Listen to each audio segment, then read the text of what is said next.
최근 반도체 등 일부 업종의 개선으로 설비 투자가 높은 증가세를 보이자 향후 설비 투자의 추이에 대한 관심이 높아지고 있습니다. 그렇지만 제조업 평균 가동률은 글로벌 금융위기 이후 지속적으로 하락하여 설비 투자의 제약 요인으로 작용할 수 있다는 의견도 제기되고 있습니다.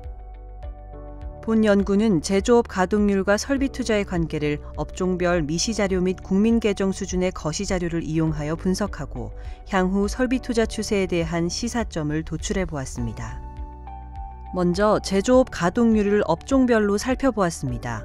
이를 위해 제조업 내 10대 업종 가동률 분포를 살펴본 결과 하위 가동률 업종의 경우 2010년 당시 76%였던 가동률이 지속적으로 하락하여 2016년 40%대의 저조한 수준을 기록하여 상위 가동률 업종과의 가동률 격차가 과거에 비해 크게 확대되어 왔습니다.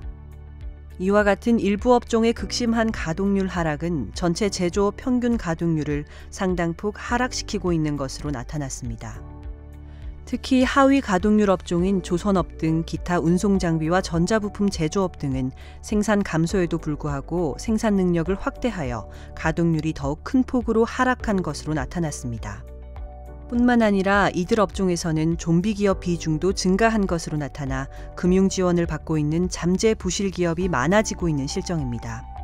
좀비 기업 비중이 증가한 업종의 경우 구조조정 지연 등에 따라 과잉 생산 설비를 보유하고 있어 여전히 구조조정이 필요한 상황이라고 볼 수 있습니다. 이렇게 낮은 가동률이 설비 투자에 어떤 영향을 미치는지 실증 분석해 보았습니다.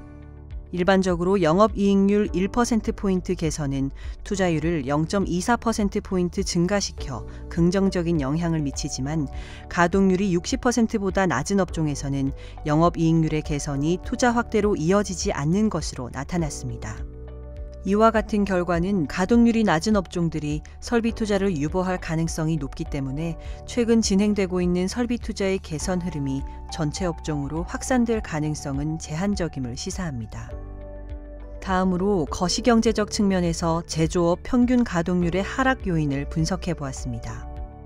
분석 결과 민간 소비 또는 수출에 대한 성장률 예측이 높아질수록 생산량을 증가시켜 가동률을 높이고 반대의 경우 가동률을 낮추고 설비 투자를 유보하는 등 수요 여건 전망이 제조업 평균 가동률에 유의한 영향을 미치는 것으로 나타났습니다.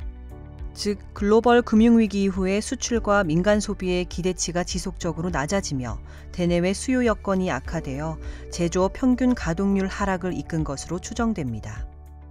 또한 제조업 평균 가동률과 설비 투자의 관계를 회귀 분석한 결과 제조업 평균 가동률이 1%포인트 하락할 때 1분기 후 설비 투자 증가율은 1.26%포인트 감소하는 경향이 발견되었습니다. 이와 같은 결과는 대내외 수요 여건이 빠르게 개선되지 않는 한 제조업 평균 가동률이 당분간 낮은 수준을 지속하면서 설비 투자의 제약 요인으로 작용할 가능성을 시사합니다. 결국 전반적인 수요 여건이 부진한 가운데 우리나라 기업들이 생산 감소에 대응하여 적절히 구조조정을 하지 않았던 것이 향후 설비 투자의 제약 요인으로 작용한다고 볼 수 있습니다. 이와 같은 문제를 해소하기 위해서는 기업의 진입 퇴출 활성화 등 우리 경제의 역동성을 제고하는 노력이 필요하다고 생각합니다. 기업 구조조정을 통한 과잉 설비 감축은 일부 업종에 집중된 낮은 가동률을 반등시키는 데 도움이 될 뿐만 아니라 중장기적으로는 새로운 수요를 창출할 수 있는 기업의 진입과 성장에도 긍정적으로 작용할 것이기 때문입니다.